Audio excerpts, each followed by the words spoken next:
Praise the lord. ఈరోజు ఫిబ్రవరి 21వ తారీఖు 2025 సంవత్సరం, శుక్రవారం. అన్నట్టు నువ్వు దేవుని నమ్ముకున్నావా? నీ దేవుని పేరేంటి? యేసు. యెహోవా, పరిశుద్ధాత్మ, యేసు, త్రియేక దేవుడు. అక్కడికి రావట్లా, నేను మరీ క్లుప్తంగా చెప్తున్నా. యేసు అనగా రక్షకుడు. దేవుడు మనకు తోడై ఉన్నాడు. ఇమ్మానుయేల్ అనగా దేవుడు మనకు తోడై ఉన్నాడు. నువ్వు దేవుని నమ్ముకున్న వాళ్ళకి ఇది వర్తిస్తుంది. యేసు ప్రభువుని ముళ్ళ కిరీటంతో బాధించారు, పిడిగుద్దులు గుద్దారు, ఉమ్మి ఊశారు. శిలువ మీద 3 మేకులతో ఆయన భయంకరమైన మరణం పొందాడు. అయినా సరే ఆయన సరిగ్గా ఒక్క మాట అంటే వాళ్ళందరూ బూడిద అయిపోయేవాళ్ళు. కానీ తండ్రి, వీరేమి చేయుచున్నారో వీళ్ళు ఎరుగరు, వీళ్ళని క్షమించు అన్నాడు. ఈ మాటలు అనటానికి కారణం ఏంటంటే, నేను ఫ్రాన్సిస్ అనబడే నేను అభిషేకం పొందిన దైవ సేవకుడిని.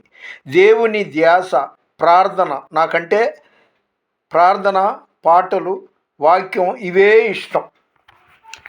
ఇలాంటి నేపథ్యంలో మొదటి పేతురు 1వ అధ్యాయం, మొదటి పేతురు 5వ అధ్యాయం 8వ వచనంలో ఉందిగా, దేవుణ్ణి నమ్ముకున్న వాళ్ళకి గర్జించు సింహం వలె వెతుకుతూ తిరుగుతున్న వాళ్ళు ఉంటారు.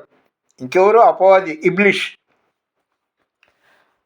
సరే, ఒక నెల సుమారులో వాళ్ళు అకారణంగా నా మీద దాడి చేశారు.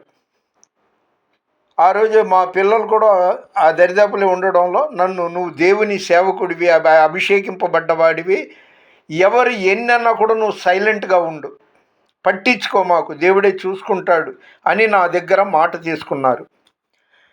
ఈరోజు ఆ ఇబ్లిష్ పేరు అంకమ్మ. అకారణంగా నన్ను సూటిపోటిగా, డిజిటల్ సౌండ్ అంటే ఎలా ఉంటుందో తెలియదు కానీ మైక్లో కూడా అంత బిగ్గరగా సౌండ్ రాదు, అరుస్తూ వల్గర్గా బూతులు తిట్టింది. అకారణంగా నన్ను ఉద్దేశించి స్పష్టంగా కనిపిస్తుంది. ఏంటా ఇంత సౌండ్ వస్తుందని బయటికి వెళ్ళి చూస్తే ఇక చాలా చాలా వల్గర్ మాటలు. నేను పన్నెత్తి మాట అనలా, ఎందుకంటే యుద్ధము యెహోవాదే.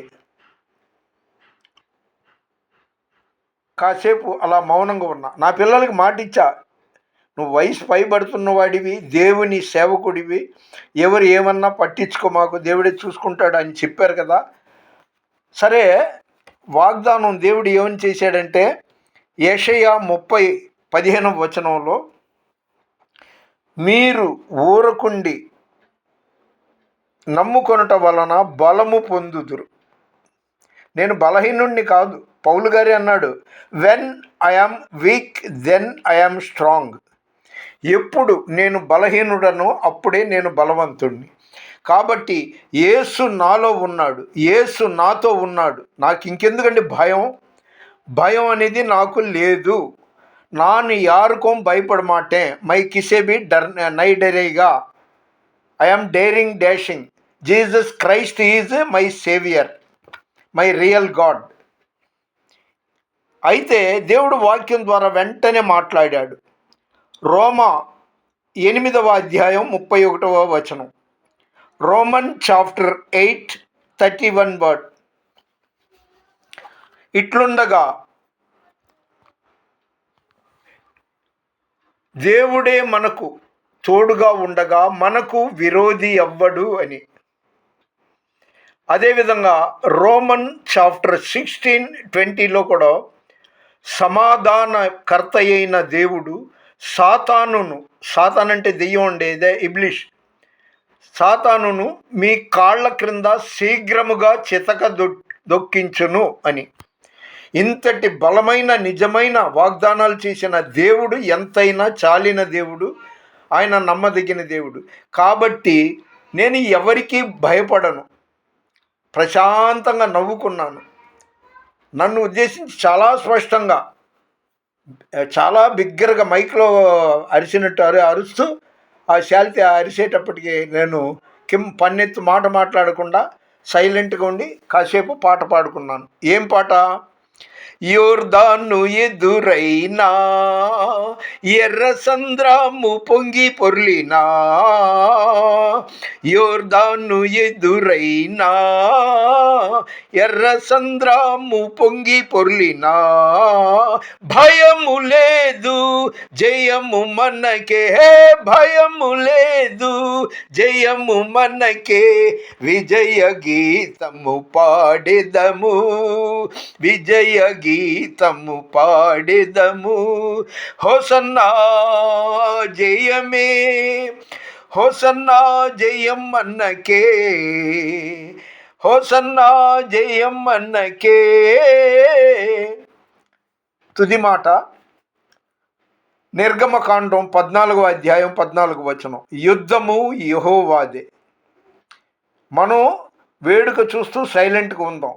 క్యాండ్రించి మొహం మీద ఊసిన తంతాను నరికేస్తానన్నా కూడా ఇక నేను ఓర్పుగా, ఎందుకంటే అభిషేకింపబడ్డ దైవ సేవకుడిగా నేను కూడా వాళ్ళ మాటలకి రియాక్ట్ అవ్వకుండా సైలెంట్గా ఉంటే అంతా దేవుడే చూసుకుంటాడు.